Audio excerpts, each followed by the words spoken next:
미국에서는 2020년을 보내면서 여러 가지 영어 단어가 나왔지만은 그중에 이제 제 머리에 기억되는 것은 가스라이팅이라고 하는 단어가 상당히 많이 쓰여졌다고 합니다. 가스라이팅은 순식간에 사람의 마음의 심리를 착각하게 만드는 이러한 일을 갖다 가스라이팅이라고 그러죠. 근데 여러분들, 저는 2022년을 보내면서 제 머릿속에 가장 남는 말은 뭐냐면 중요한 것은 꺾이지 않는 마음이다. 중꺾마예요.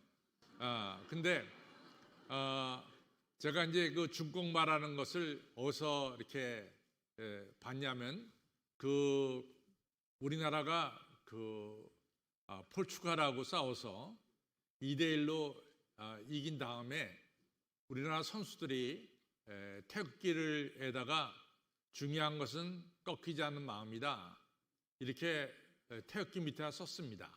근데 원래 이제 중요한 것은 꺾이지 않는 마음이다, 저겁니다. 중요한 것은 꺾이지 않는 마음이다. 오늘 제가 마태복음 11장 20절로 30절을 읽었어요. 그러면서 저는 예수님의 사역을 좀 보게 됩니다.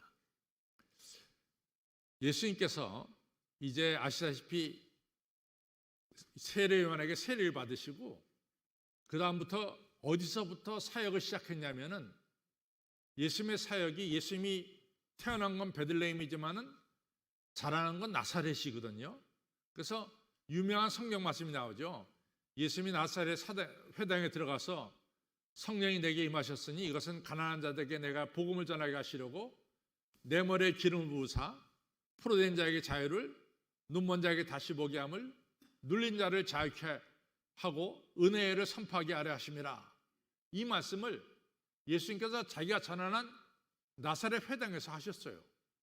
그러면서 나사렛 회당에서 예수님께서 수많은 그 나사렛 지역에서 기적을 행하셨습니다. 그래서 나사렛 고향 사람들이 예수님을 통해서 엄청난 말씀도 듣고 기적도 보았어요. 근데 나사렛 사람들이 뭐라고 얘기했냐면, 저 사람 요셉의 아들 아니야? 하면서 예수님을 깔보기 시작했다고요. 그때 예수님이 하신 말씀이 있어요. 선지자는 고향에서 대접을 받지 못한다. 또 하나는, 여러분들, 우리가 복음서에 30몇 가지의 기적이 나오는데 대부분의 기적은 어디서 행하셨냐면 우리 예수님께서 가버나움에서 행하셨어요. 또 베들레헴의 고향인 벳세다에서 했어요. 또 그 벳세다 바로 옆에 고라신이라는 지역에서 예수님이 대부분의 기적을 베풀었다고요. 그러면 그렇게 엄청난 기적을 본 이 가버나움 사람이나 벳세다 사람이나 고라신 사람들은 예수님 잘 믿어야 되잖아. 눈으로 막 문둥병자가 낫고 앉은 뱅이가 일어나고 죽은 자가 살아나고 이런 엄청난 기적을 봤으면은 적어도 예수님을 믿어야 될 거 아니에요. 예수님은 나의 구세주라고. 근데 결론은 뭐냐? 안 믿는 거야.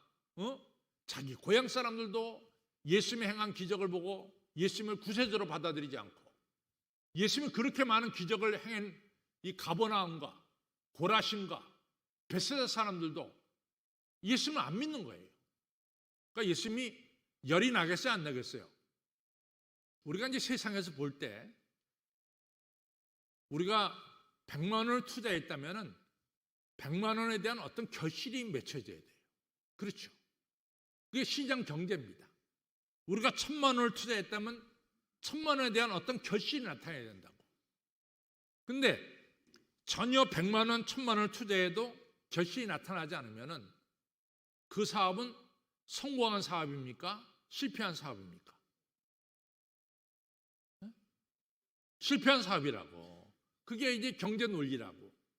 예수님께서 그렇게 가버나움, 벳세다, 고라신에서 기적을 베풀었다면은 그래도 예수님 믿는 사람이 좀 늘어나야 될 거 아니에요. 근데 안 늘어났다고.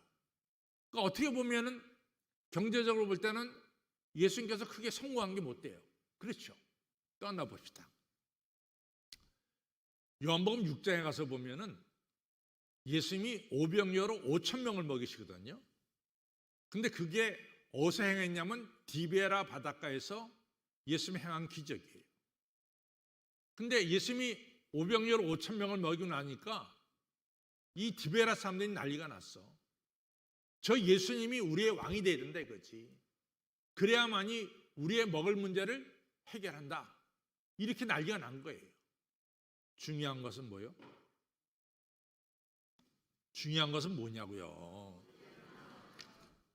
어떤 경우에도 중요한 마음은 뭐예요? 꺾이지 않는 마음이야. 이것이 예수님의 마음이야. 가버나움 사람들, 베세다 사람들, 고라시 사람들이 예수님에게 많은 실망을 줬지만은 그렇다고 해서 예수님 마음이 꺾였습니까? 안 꺾였어. 예수님은 하나님께 감사 기도를 드리셨습니다. 2022년을 살면서 여러분들 뭐 사업이 잘 되길 바랬는데 생각만큼 안 될 수도 있고, 또 내 병이 낫기 위해서 나름대로 열심히 몸 관리를 했는데 병이 걸릴 수도 있고, 그렇죠? 2022년에는 우리 아이 꼭 시집장가 보내야 되겠다 다짐하면서 2022년을 시작했는데 아직까지도 못 갔어. 그러니까 여러 가지로 안 된 일도 많아. 그러나 중요한 것은 뭐예요? 꺾이지 않는 마음이야. 그래도 중요한 것은 뭡니까? 꺾이지 않. 줄여서 뭐예요? 중꺾마가 중요한 거야. 성도 여러분, 2020년 여러분들 생각대로 잘 된 분도 있고 잘 안 되신 분도 있을 거예요. 실망의 마음을 품은 사람도 있을 거예요. 그러나 중요한 것은 꺾이지 않는 마음입니다. 이게 얼마나 중요한 얘기야. 중요한 것은 뭐예요? 꺾이지 않는 마음이지. 이걸 가지고 우리가 살아가는 거야. 예수님이 얼마나 많은 실망을 했겠어. 그래, 제자 너 가룟유다 나를 팔아? 얼마나 실망이 됐겠어요. 그래, 예수님은 꺾이지 않는 마음 가지시고 끝까지 십자가 지시고 승리를 하셨습니다. 그 다음에 예수님께서 중요한 말씀 하시고 있습니다. 수고하고 무거운 짐자들아 다 내게로 오라. 내가 너희를 쉬게 하리라. 예수님께 2023년에 모든 것을 맡기고 꺾이지 않는 마음 가지고 2023년 전진해 나가시기를 주님의 이름으로 축원합니다. 다시 한번 중요한 것은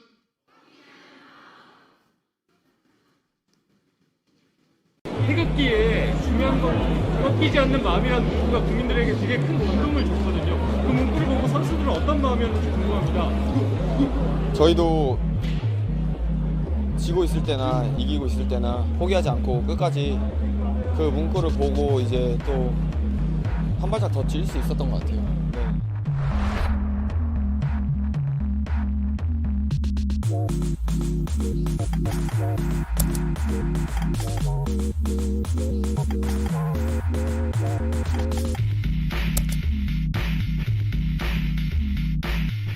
오늘 경기 지더라도 그래 올라갈 팀 올라간다 이런 말씀을 하셨다고 하더라고요. 오늘 지긴 했지만 그냥 저희끼리만 안 무너지면은 충분히 이길 수 있을 것 같아요. 지긴 했지만 그냥 저희끼리만 안 무너지면은 충분히 이길 수 있을 것 같아요.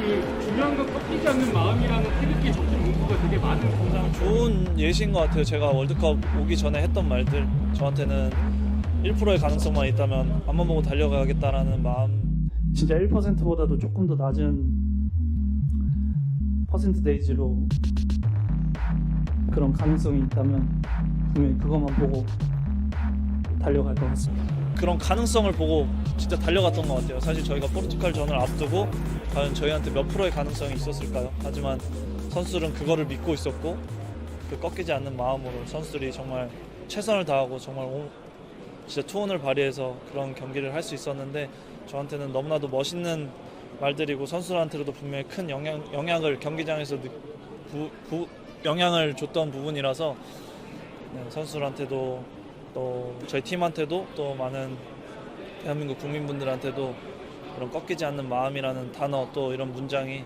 앞으로도 계속 꾸준히 유지돼서 또 축구뿐만 아니라 대한민국이 살아가는 데 있어서 더 꺾이지 않고 앞으로 나아갈 수 있었으면 좋겠습니다. 네, 감사합니다. 네, 감사합니다. 고생하셨습니다.